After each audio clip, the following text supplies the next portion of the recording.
¿Qué tal? ¿Cómo están? Buenas noches. El placer de compartir con todos ustedes otra edición de Puntos de Vista, edición que corresponde al día martes 10 de diciembre del año 2019. Qué gusto saludarlos y al mismo tiempo ya vamos a ingresar al tema que vamos a abordar. Pero antes, rápidamente, vemos cómo se va a comportar el tiempo, los datos del tiempo para las próximas horas, como también para los próximos días. Los datos del tiempo son presentados por Rexona Clinical, máxima protección contra la transpiración más extrema. La temperatura actual en Ciudad Capital, 30 grados, la sensación térmica 32 grados, la humedad del 57%, el viento a 9 kilómetros en la hora, nor-noreste. Veamos las variaciones que se van a producir en horas de la noche. De 28 pasará a 24 grados, en horas de la madrugada de 24 pasará a 22 y mañana, atención, arrancamos el día miércoles con una mínima de 22 y en horas de la mañana ya vamos a alcanzar 30 grados. A ver, la temperatura y los datos del tiempo extendidos para los próximos días. Miércoles mínima 22, la máxima 34. Hay probabilidades de lluvia, así como teníamos hoy. Hablamos de bajas probabilidades, pero es lo que plantea meteorología.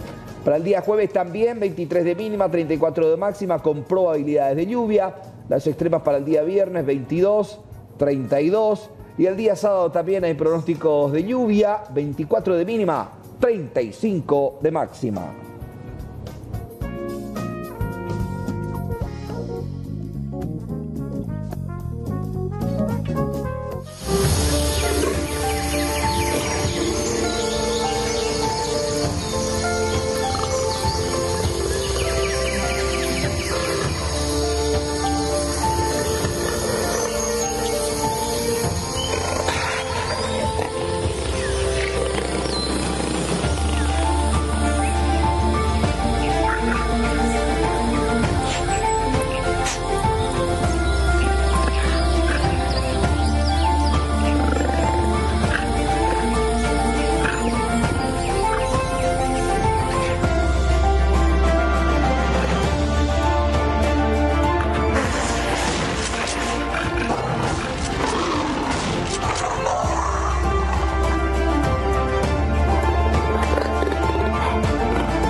Así arrancamos nuestra edición de Puntos de Vista de esta jornada, día martes 10 de diciembre del año 2019, con esas imágenes imponentes realmente del felino más grande, más importante de América. Hablamos del jaguar o del jaguarete, como lo conocemos en nuestro país.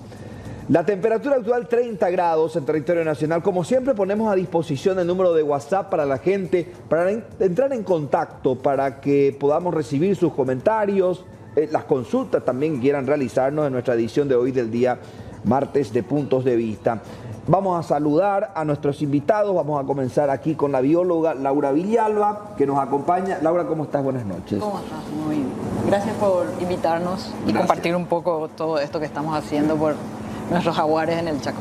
Gracias.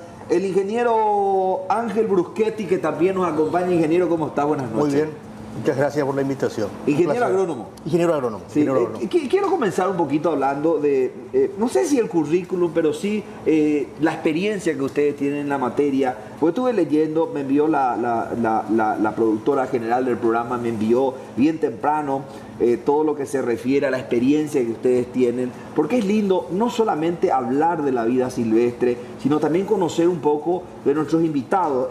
Vamos a comenzar con Laura. que tiene una vasta experiencia en el Chaco paraguayo principalmente, Laura, ¿no? Sí, nosotros con WSS estamos desde el 2011 tratando un poco de cambiar esa idea de que la parte productiva en nuestro país es en detrimento, por ejemplo, de la vida silvestre, de nuestros bosques. WSS se instaló en el país buscando alternativas para trabajar con la parte productiva. Más del 90% de nuestro Chaco está en manos privadas. Entonces, aparte de conservar los parques nacionales que ya tenemos que trabajar también con la otra parte, porque también tiene fauna. Yo soy bióloga, trabajo en el Chaco, o sea que toda mi carrera trabajé en el Chaco. Y bueno, con WSS estamos desarrollando este programa de conservación de especies de la vida silvestre, de buenas prácticas ganaderas. Estamos tratando de buscar cada día más alternativas. Claro, qué interesante, qué interesante. Ingeniero, si puedes comentarnos un poquitito también tu experiencia en la materia, trabajando en la conservación de estos hábitats, de nuestra fauna, de nuestra flora. Sí, bueno, a mí me toca un poco más como de formación de la parte productiva, ¿verdad? Tratando un poco de armonizar lo que sea el tema productivo. Nuestro país es básicamente agropecuario, vamos a seguir dependiendo de esa producción, ¿verdad? Por mucho tiempo aún, ¿verdad? Va a seguir siendo la base de nuestra economía y también mantener las áreas silvestres que todavía nos quedan, ¿verdad? Y dejar también para las generaciones futuras lo que nosotros pudimos ver lo que tenemos un poco más de 50 años, vimos ya bastante, ¿verdad? Y vimos también el cambio que se dio, pero lo que tratamos es de buscar armonizar producción con conservación. Claro, claro, encontrar el equilibrio. Laura, quiero comenzar con una pregunta así en términos generales. ¿Cómo somos nosotros, los paraguayos, aquellos extranjeros que tomaron como tierra propia la República del Paraguay también? Ahí ya me refiero también a los extranjeros residentes en la República del Paraguay, en la conservación de nuestros ecosistemas. Bueno, lo que pasa es que en Paraguay existen todas las leyes que tienen que existir. Muchas veces esas leyes no son cumplidas como tienen que ser. Entonces, estamos de todo, ¿verdad? O sea que hay productores, nosotros hemos trabajado con productores que realmente hacen las cosas bien, quieren hacer las cosas bien, pero como hay de todo, siempre hay otros productores que no tanto. Nosotros siempre tenemos la idea de que deberíamos ser un poco más rígidos, por ejemplo, pero las intenciones en la mayoría de los productores con quienes nosotros hemos estado trabajando realmente no es tan malo como parece. En realidad tienen buenas intenciones, ellos quieren producir, quieren que sus hijos sigan produciendo y eso es una visión sostenible en el tiempo. Ahora, buscar las mejores alternativas para que eso realmente se haga bien es el desafío. Nuestra organización trata de trabajar en eso, de apoyar en eso. Muchas veces, incluso el ingeniero Bruschetti me dice, hay productores a quienes ya no le vamos a enseñar nada, lo hacen muy bien, han sobrevivido por más de 100 años produciendo de la misma manera y mejor. Pero siempre hay cosas que se pueden hacer, hay productores que dicen, realmente yo no me ocupaba de esta parte de la fauna, lo puedo hacer ahora. Entonces esas alternativas van surgiendo. Yo creo que todavía hay oportunidades para hacer las cosas bien. Estamos trabajando en eso y la buena intención de mucha gente también se suma un poco a eso. Claro, claro. Porque al final podemos tener buenas voluntades, pero si no actuamos en consecuencia es el problema. Y quiero utilizar un ejemplo, pero acá de esta región, ¿verdad? Hace poco la bajante del río nos demostró cómo somos con el río, ¿verdad? Y si somos así con el río, me imagino que somos así también con otros aspectos de los ecosistemas que tenemos en Paraguay, ingeniero. Bueno, yo creo que cada uno ve las cosas desde su lugar y desde su comodidad, sí, ¿verdad? Sí. Normalmente hay una especie de satanizar la producción, ¿verdad? Tanto la producción agrícola como la producción ganadera. Sí. Pero también tenemos que ponernos del lado del propietario. Claro, claro. ¿Verdad? Claro. Él está viviendo la situación, él está invirtiendo. En el caso del agricultor está pendiente de las lluvias, porque básicamente dependen de eso. Y se juega un gran capital, se juega a veces todo lo que tiene en cada zafra, ¿verdad? Y bueno, así como dijo Laura, las leyes están para ser cumplidas. Sí. Hay que hacer cumplir las leyes, ¿verdad? Y también ir viendo de manejar y recuperar tal vez lo que hemos perdido en la zona oriental. Sí, tenemos otro escenario, no el mismo escenario que el que tenemos en el Chaco, y que creo que tenemos todavía mucho futuro para especies tan emblemáticas como nuestro yaguareté, ¿verdad? Que tiene mucho futuro dentro de las fronteras nuestras y también más allá, porque tenemos la ventaja de que en el norte de Paraguay y el sur de Bolivia están unos parques y unas reservas bolivianas muy importantes, entonces para esa conservación transfronteriza de las especies, ¿verdad? Especialmente de especies que requieren mucho territorio como el yaguareté, ¿verdad? Entonces hay un futuro para la especie, pero como decía el video ese que vimos antes, la principal especie que está apeligrándoles somos nosotros, tanto por la ocupación del hábitat como con los conflictos que se dan muchas veces con los productores cuando empiezan a atacar el ganado, ¿verdad? Claro.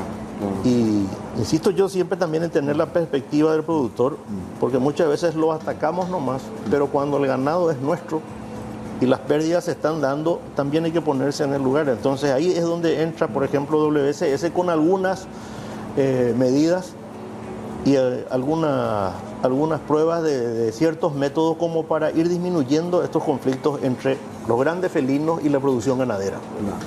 ¿El yaguareté hoy día está en peligro, Laura? Sí, en realidad hubo una gran disminución de sus poblaciones a nivel de toda América. Anteriormente teníamos yaguareté hasta Estados Unidos, sí, México, toda América Central, América del Sur. Ahora prácticamente esas poblaciones han disminuido bastante. La pérdida de su hábitat, como dijo Ángel, es muy grande. Pérdida de hábitat, la disminución de sus presas potenciales, y a eso en el Chaco le sumamos los conflictos que son reales. O sea, esos conflictos son reales en el sentido de que el jaguar ataca el ganado y muchas veces esos propietarios no tienen una alternativa, no tienen otra alternativa. Les afecta de diferentes modos. Hay propietarios, pequeños propietarios que tienen 50 cabezas con uno que el yaguareté case, ya le genera una gran pérdida. Y los grandes propietarios pierden hasta 150 cabezas al año, que también repercute si lo cambiamos, si hacemos ese cambio en guaraníes, es bastante grande la pérdida. Y bueno, por supuesto, todo eso fue bajando un poco la población del jaguar, y todos esos objetivos están puestos a disminuir esos conflictos. Y a ver,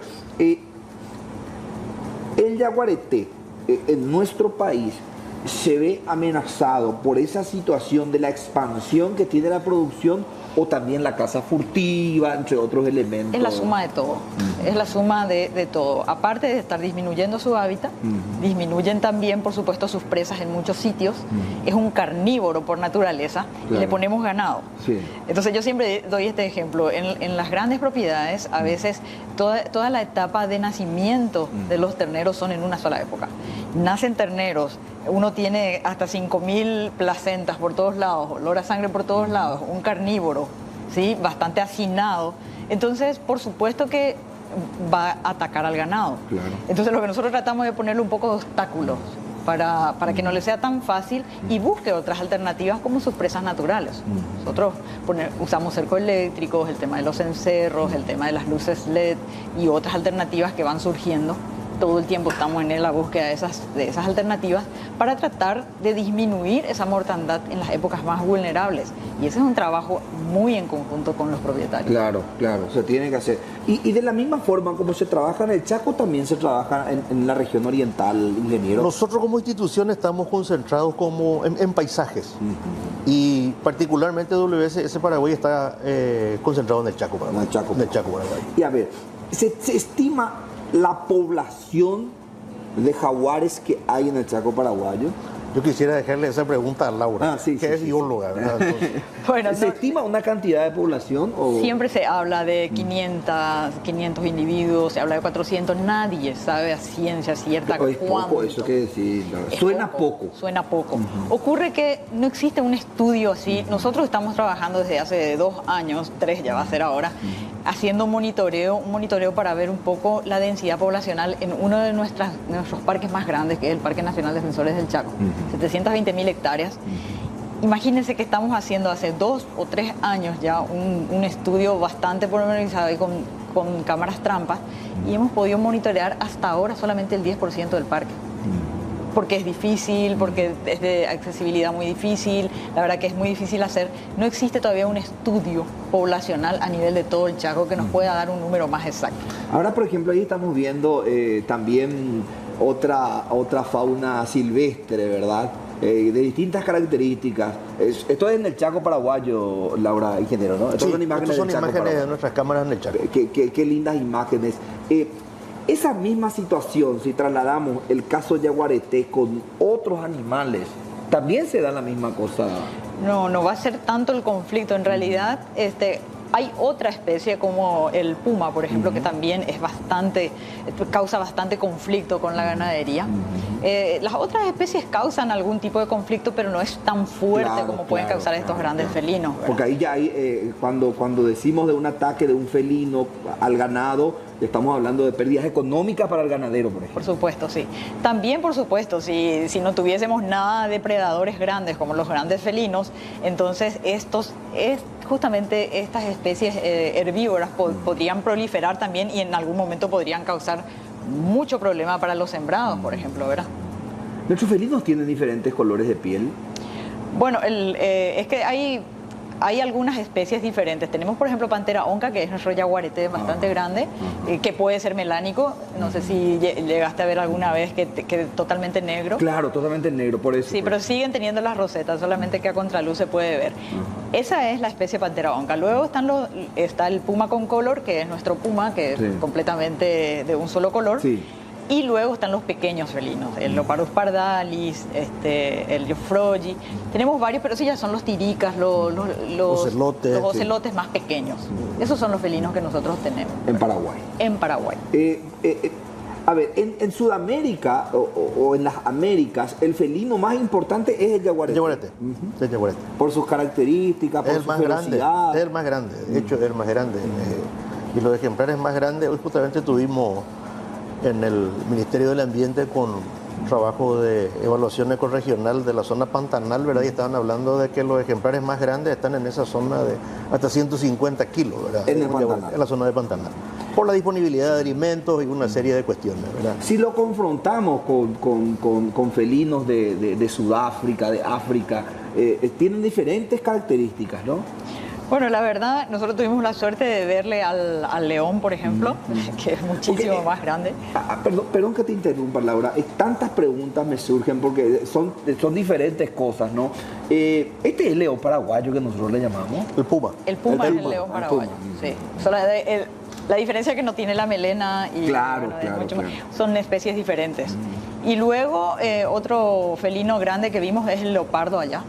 Es bastante parecido a nuestro yaguareté, pero más pequeño, un poquito más pequeño.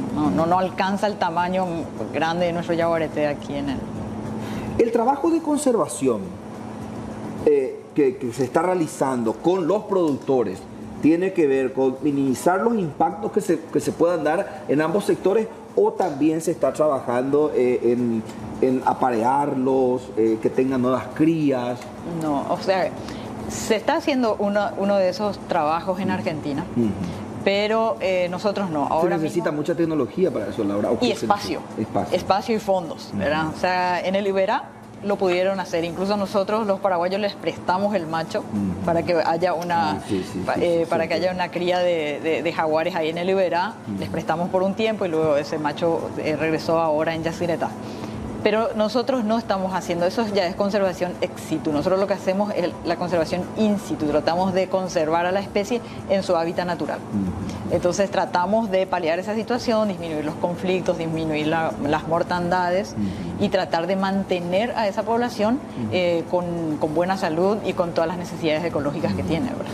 Cuando hablamos de animales silvestres, así como todas las imágenes que estamos viendo, estamos hablando de una necesidad boscosa con densidad importante, ingeniero. Bueno, no siempre es en el bosque que están los animales, ¿verdad? Dependiendo del hábitat que sea, pueden ser humedales, pueden ser costas de ríos, pueden ser bosques, pueden ser pastizales, ¿verdad? Cada ecosistema o cada región tiene su fauna particular, ¿verdad? En el caso del Chaco, lo que sería la última frontera que estamos hablando, sí estamos hablando de bosque seco, ¿verdad? Pero con abundante fauna, ¿verdad? Un poco de lo que estuvimos viendo en las imágenes. Sí, ¿verdad? sí, son imágenes realmente impresionantes. Hay zonas más menos secas en el Chaco que le favorece también, porque me imagino que estos animales tienen que alimentarse, tomar agua, una serie de cosas. Lo que necesitan son zonas boscosas lo más continuas que se pueda. Nosotros tenemos, por ejemplo, el Parque Nacional de Defensores del Chaco, que yo siempre digo que es la zona boscosa más continua que tenemos. Pero luego están otros parques y dentro de las propiedades privadas están las áreas de reserva. El esfuerzo que estamos haciendo es que esas áreas boscosas mantengan la conectividad. Entonces estamos trabajando en las conectividades para que puedan moverse de un lugar a otro. Estos animales necesitan esas áreas boscosas para refugiarse, para conseguir sus alimentos. Pero como dijo Ángel, nosotros hemos puesto y estamos haciendo un estudio actualmente de colocar cámaras trampas en zonas altamente productivas en el Chaco Central. Y estamos colocando en pastizales, en zonas de cortinas rompevientos, en áreas de reserva, en aguadas, para empezar a comparar un poco el uso de esta fauna en estos distintos hábitats. Y hasta ahora los resultados preliminares nos muestran que todos esos sitios son utilizados por la fauna, en general, todos, prácticamente. Daban un dato importantísimo, creo que la teleaudiencia también va a coincidir con eso. El 90% del territorio chaqueño está en manos privadas. Está en manos privadas, está en manos privadas y también de la zona oriental. La zona oriental inclusive más, porque tenemos menos reservas, ¿verdad? Entonces, esas reservas de bosque o de los diferentes biomas que tenemos en el país están en manos privadas, casi todas, ¿verdad? Entonces, el método sería encontrar el equilibrio, por supuesto, entre los dos sectores, ¿verdad? Y así mismo, como dijo Laura, siempre tratar de mantener esa conectividad con las áreas donde queda todavía un bosque o donde queda un humedal, ¿verdad? Tratar de que, porque si no, vamos a tener el efecto isla. Podemos tener jaguares, como es el caso hoy de la Reserva Maracayú, ¿verdad? Que son poco más de 50.000 hectáreas de bosque. Hay todavía jaguares en la oriental, ¿verdad? En esa parte. Pero no tienen futuro esas poblaciones si no hay un cruce de poblaciones. Va a haber un endemismo tal que va a haber una consanguinidad y no van a ser viables en el tiempo, ¿verdad? Por eso hablamos de la viabilidad de las poblaciones de yaguareté para el Chaco. No solamente con las que se encuentran en la zona de bosque, digamos, del Chaco, la zona de Pantanal, que es otro tipo de ambiente, ¿verdad? Y también las que están en Bolivia y Brasil mismo. El yaguareté cruza el río Paraguay nadando como si nada, ¿verdad? Es un gran nadador y... Se sumerge el yaguareté, ¿verdad? Y por momentos, pero tampoco no puede respirar ahora. Se sumerge, pero sale otra vez. Sí, sale rápido. Para sigue su siendo cacería. un mamífero. Sí. Pues yo estuve viendo imágenes. Hay una justamente que agarra un carpincho en la zona de Pantanal. Para cazar. Sí. Treza tiene este. No, es imponente. A ver, y si hablamos un poquito de los otros felinos, el yaguareté es el que está más amenazado. Sí, de cierta forma para nosotros sí. Acá en nuestro país sí. Por supuesto, lo que pasa es que es mucho más indicador, es una especie de paraguas, está por arriba de todo. Si vos conservás el yaguareté, estás conservando todos los demás que vienen por abajo. Es decir, si vos conservás un hábitat lo suficientemente grande como para conservar a un yaguareté, entonces ya estás conservando todos los demás. Por eso decimos que está bastante amenazado. Hay otras especies que no son felinos, que sí también tienen un alto grado de amenaza, como el Priodontes maximus, el tatucarreta, por ejemplo, para nosotros acá está, o el aguaraguazú, ¿no? Sí, el yaguareté, ¿verdad? Sí. Y otras especies que hay también en menor cantidad y aparte el hábitat está muy amenazado también, ¿verdad? En estos casos que estamos mencionando, el tatucarreta, entre otros, es más bien por la caza, ¿no? Por la caza, pérdida de hábitat y otros factores que podrían... muchas especies, por ejemplo, fueron perseguidas por su piel en un momento dado cuando esto era permitido, la venta de partes de animales. Sí, hay muchos factores que a las diferentes especies le afecta a diferentes factores, ¿verdad? Y bueno, entre esas siempre fue la mayor fue la pérdida de hábitat. ¿Y la piel del yaguareté sigue siendo muy preciada por la cacería furtiva o...? No sé si tanto la piel como tal, ¿verdad? Paraguay tiene la cacería prohibida, o sea, no tenemos cacería de trofeos, pero sigue siendo el animal más emblemático que tenemos, ¿verdad? Y el ser humano es un ser vanidoso.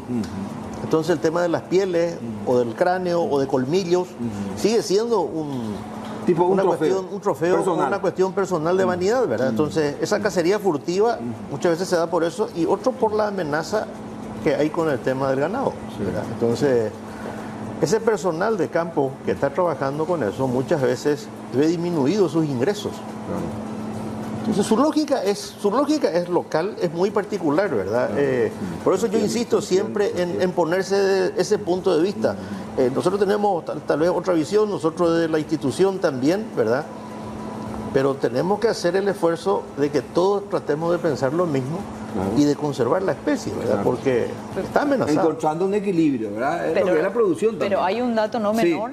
Que por ley está prohibida la cacería del jaguarete, está penado por ley. Entonces, esa hay que tener en cuenta eso. Hay que partir de ahí. Y con pena fuerte, ¿verdad? Con pena fuerte y a partir de ahí buscar otras alternativas. ¿Verdad? Eso. A ver, me gustaría saber y que vayan pensando, decíamos, el 90%, y nos fijamos en el Chaco paraguayo, el 90% del territorio está en manos de personas, de empresas, de la producción privada. ¿Cuánto es el porcentaje que es consciente que hay que cuidar esta fauna? Vamos a tratar de responderlo a la vuelta de la pausa. Brevísima pausa, gente. Ahí tienen el número telefónico del WhatsApp para que puedan hacernos las consultas. Hoy estamos abordando el tema del clima, conservación y la fauna del Chaco paraguayo. Brevísima pausa, a la vuelta seguimos con más puntos de vista.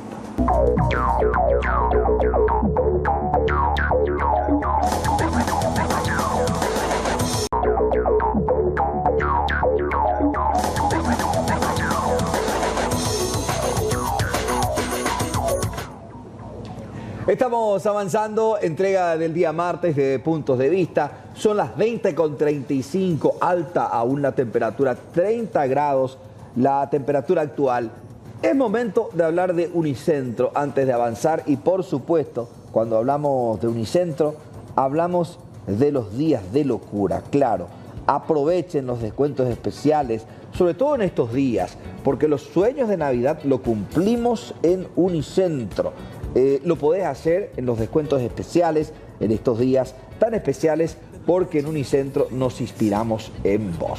Sueños de Navidad en Unicentro. Te esperamos en todos los locales y en Casa Matriz. Queremos compartir con ustedes algunos mensajes que vamos recibiendo a través de nuestro WhatsApp, el 0985-625-000.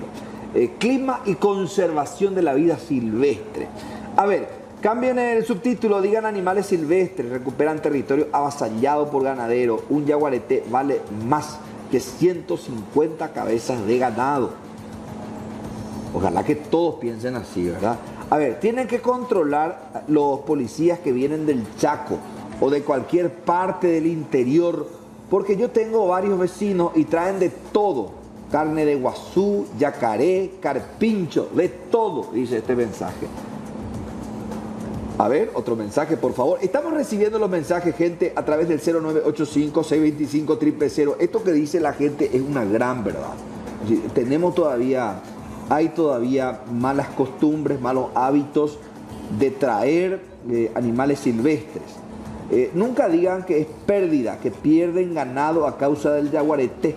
Ganado hay millones en un mundo. El jaguarete está a años de extinguirse. Eso sería una pérdida. Que coma lo que quiera comer, está en su casa, está en su derecho, dice este mensaje. A ver, otro mensaje. Hola, ¿hay predisposición de parte de ganaderos para la instalación de la tecnología para la conservación del jaguarete? Muy buena pregunta. Vamos a trasladarle aquí a Laura y al ingeniero que nos acompaña en esta jornada. A ver. Ahí está. Se debe cambiar la ley. En la actual reforma del Código Penal, el profesor Cronauetter y la Comisión Codificadora ni piensan elevar las penas que interesan a los crímenes ambientales. Matás un jaguarete o echás 100 hectáreas de bosque y la pena es una vergüenza, dice. Hasta 5 años, que nunca vas preso. O multa, que por más alta que sea, a los empresarios del agro no les hace nada. Pagar 500, 1000 o 3.000 millones. Total, el daño ya está hecho. Pongamos pena privativa de libertad de mínimo 15 años. A ver quién se anima a talar bosques o matar animales. Muy interesante el planteamiento, muy interesante. La gente se está sumando a través de los mensajes. Vamos a comenzar con el ingeniero nuevamente las rondas de repreguntas para conocer bien el Chaco y sobre todo ya tomando en cuenta estas consultas de la gente. ¿Se está respetando más hoy día el hábitat de estos animales, ingeniero? Lo primero que tenemos que aclarar una cuestión, ¿verdad? El tema de habilitación de tierras para la producción es una cuestión legal, ¿verdad? Hay porcentajes que tienen que respetarse, ¿verdad? Un 25% es la reserva legal. Que debe forestal. tener cada propietario. Sí, a eso se tienen que sumar las cortinas forestales y la protección de cauces, independientemente de que estos estén secos o no, ¿verdad? Porque en el caso del Chaco son todos antiguos cauces del Pilcomayo que en determinadas épocas están con agua, ¿verdad? Especialmente en la temporada de lluvias.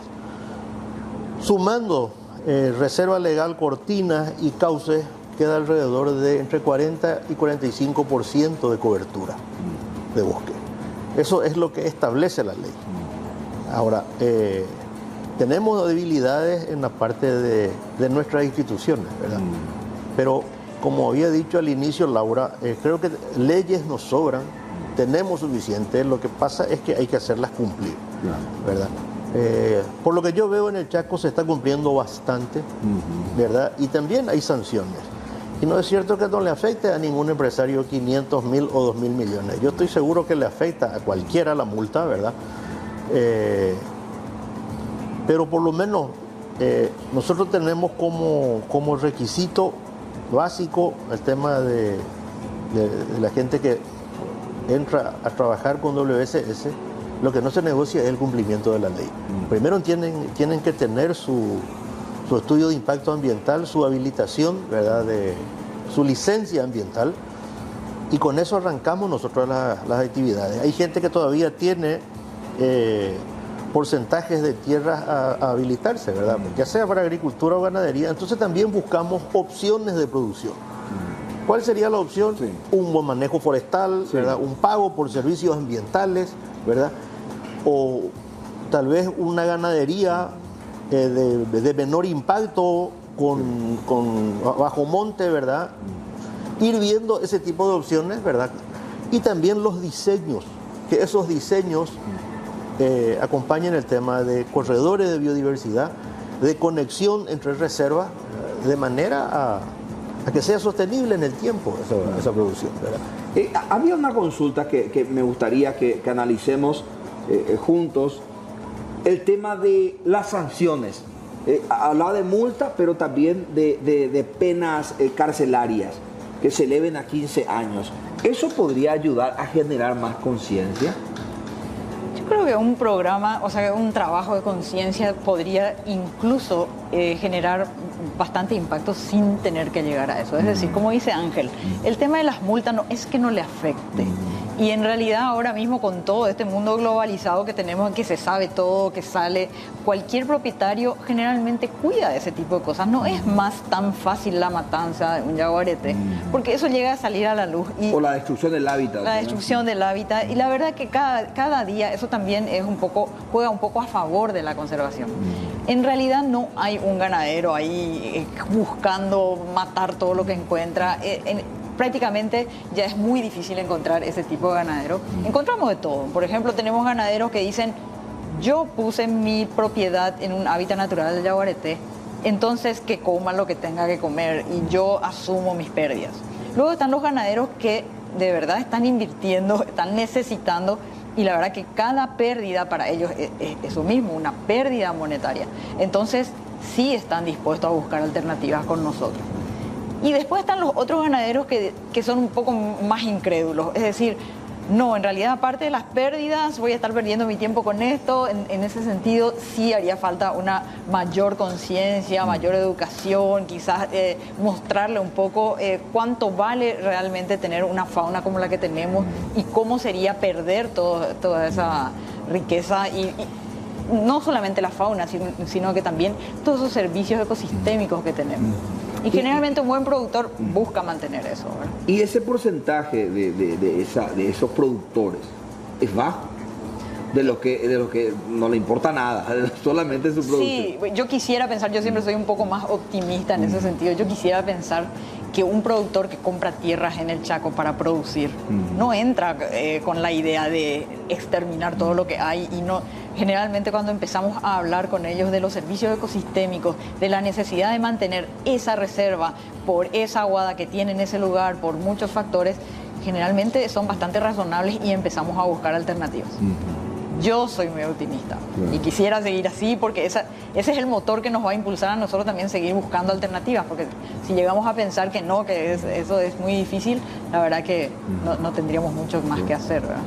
A ver, hablamos de la ganadería, que podrían afectarse con la aparición del felino, pero si hablamos de agricultura, ¿eso no afecta a los habitantes de esa zona? Nos referimos a los animales, a los silvestres.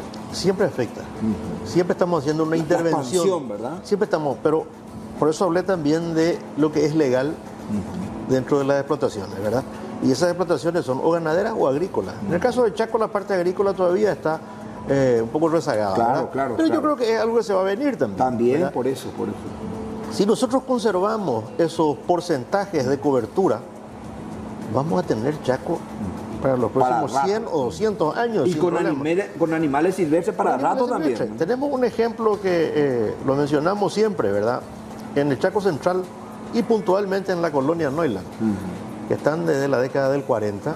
Hicimos un monitoreo con cámaras trampa, ¿verdad? Ahí, a 500 metros del centro, del Hotel Boquerón en Neuland, tenemos registro en cámaras trampa de puma, ¿verdad? Entonces se puede combinar las dos tema de producción, y esas son zonas altísimamente productivas, ¿verdad? Decías también un elemento importante, ingeniero, cuando hablamos de las instituciones del Estado paraguayo que deben ir a controlar. Y me imagino que hay varias, entre ellas también aparece la policía. La presencia de estas instituciones en una zona que para nosotros parece lejana, pero que tiene también su dinámica propia. ¿Cómo está el control de estas instituciones? Y la presencia es mínima, ¿verdad? Tenemos que también ser un poco claros con esto, ¿verdad? El Chaco ocupa el 60% del territorio y tiene menos del 3% de los habitantes. Así mismo. Entonces, los problemas van en función también a la población, ¿verdad? Y también el interés de que se les presta muchas veces a estas zonas va en función a la cantidad de votos que tiene cada zona. Entonces, por eso vemos que zonas como Alto Paraguay o Boquerón, todo eso son zonas abandonadas. ¿Por qué? Porque no hay votos, ¿verdad? Entonces, las obras de infraestructura son mínimas. Tenemos la Traschaco, ahora vamos a tener la bioceánica, pero comparando con el resto, no se da, ¿verdad? Entonces, hay poca presencia institucional, hay poca presencia. Por eso consideramos nosotros fundamental el trabajo de trabajar conscientemente con los propietarios. Claro. ¿Verdad? Y un poco como dijo Laura, no es que el propietario compra un bosque de 10.000 hectáreas y la idea es tirarla abajo. Eso primero que lo compra como una inversión, es un negocio, hay una legislación que cumplir, ¿verdad? Y también es su trabajo. Eso también tenemos que ver. Una de las preguntas que dijo, un yaguareté vale más que 150 cabezas. Nosotros consideramos que sí.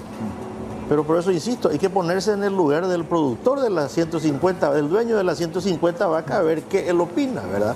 Nosotros opinamos mucho de lo que está lejos, pero bien que cuando llueve salimos a la calle y tiramos la basura al raudal, ¿verdad? Y contaminamos los arroyos de Asunción. No hay un arroyo de Asunción que no esté contaminado. Así mismo. Entonces, queremos que el resto haga su parte, pero nosotros no queremos hacer la parte mínima nuestra. Esto es un problema de todos, ¿verdad? Y solamente todos juntos vamos a poder solucionar. No tenemos que estar buscando culpables todo el tiempo. Tenemos que trabajar entre todos, ¿verdad? Sí, por eso precisamente usábamos el ejemplo del río Paraguay, que la bajante nos mostró algunos hábitos que debemos cambiar necesariamente para cuidar nuestra naturaleza. Tenemos mensaje de la gente, 0985-625-000. A ver, ¿qué dice la gente? Es una locura como algunos por diversión matan yaguaretés y muchos por ignorancia. Si a mí me dan tierra con bosque en el Chaco, voy a triplicar el número de yaguaretés, dice. ala. Entonces a esta persona tenemos que... A ver, a los policías también cuando vienen del Chaco hay que revisarlos. Sí, claro, por el tema de traer de la cacería. Cacería. Está prohibida la cacería, ¿no? Está prohibido. Sí. A ver, algunos de los dueños de la estancia pagan a los peones para que maten a los tigres y cascabel. Es otro mensaje. Acá en Paraguay, las leyes no se cumplen o se modifican fácilmente a conveniencia de la plata. Esa es la realidad. Ya no hay bosques ni animales y se van a terminar completamente a cambio de millones de dólares, así de simple nomás, dice este mensaje. Trabajo para una ganadera en el Chaco, Col Seibo, dice. Ahí está prohibido matar ni una vinchuca. Los cencerros nos ayudan, o nos ayudaron bastante. ¿Qué es el cencerro? Los cencerros son unas campanitas sí, que le tienen ponemos. los ganados, ¿verdad? Sí, pero le ponemos, por ejemplo, a las madres con cría. Entonces, cuando se acerca un yaguareté o un peligro, ellas corren y hacen un ruido tan fuerte que eso evita o le hace cambiar de idea al yaguareté. Voy a pasar una propaganda, Sí. digo, pero tenemos un capítulo de uno de los programas de SNT Natural, Sí, sí. justamente con un trabajo que lo hicimos con Carlito Valiente, en la zona de Pilcomayo, ¿verdad? Y donde estábamos colocando los cencerros. Los cencerros. Sí. Que es uno de los métodos, ¿verdad? Es uno de los que métodos. le asusta o le disuade al Exacto. yaguareté para que retroceda. Así es. Estas técnicas funcionan por un cierto tiempo, es decir, por 3 meses más o menos. Luego el yaguareté ya empieza a acostumbrarse y a pillar que no es tanto así. Entonces, estas técnicas funcionan en las épocas más vulnerables. Sí. Es decir, cuando tenemos muchos terneros y cuando la mortandad aumenta, se colocan los cencerros. Y es como de hecho, creemos que no vamos a eliminar el conflicto, pero sí hacerlo más aceptable. Esto siempre funciona, todos los métodos funcionan en la medida en que los dueños del ganado estén también Pero qué ayudando, interesante ¿verdad? esa persona que se comunicó y que trabaja en una de las estancias y cómo ya da el dato, el ejemplo que coincide plenamente con lo que nos explicaba Laura, que forma parte del método de cómo se conserva la vida silvestre. Vamos a hacer una breve pausa. A la vuelta venimos con las últimas consideraciones con este tema sumamente apasionante que tiene como elemento cumbre al yaguareté, al felino paraguayo. Ya venimos.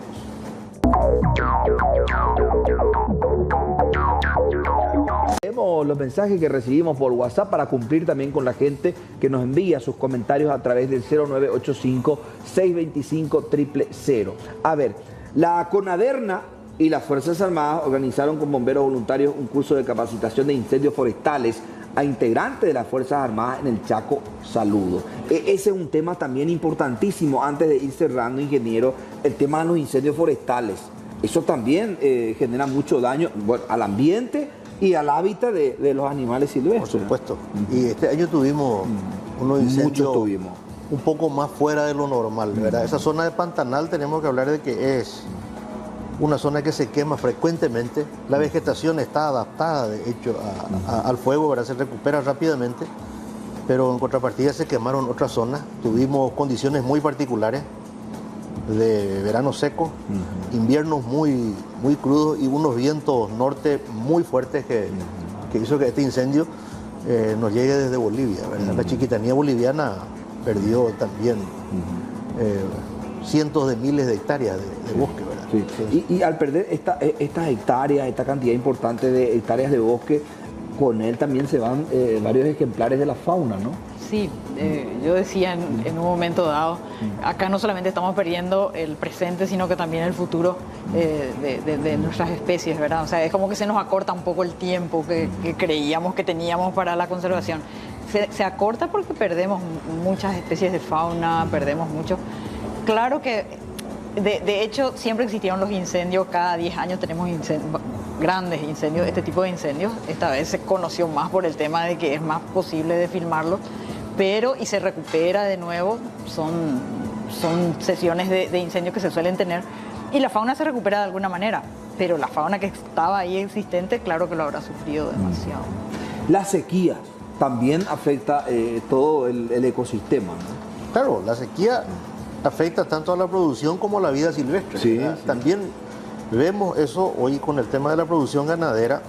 Hay una mayor disponibilidad de agua para el ganado y también para la vida silvestre. Y también vemos muchos esfuerzos de de los mismos ganaderos en hacer aguadas en la zona de bosque. Justamente forma parte de uno de los manejos también para alejar a los grandes felinos de las zonas productoras, ¿verdad? Entonces se hacen aguadas en las zonas de bosque y la fauna silvestre va ahí y digamos que el jaguar o el yaguareté se maneja con la fauna silvestre y no se acerca mucho a la parte de vacunos, ¿verdad?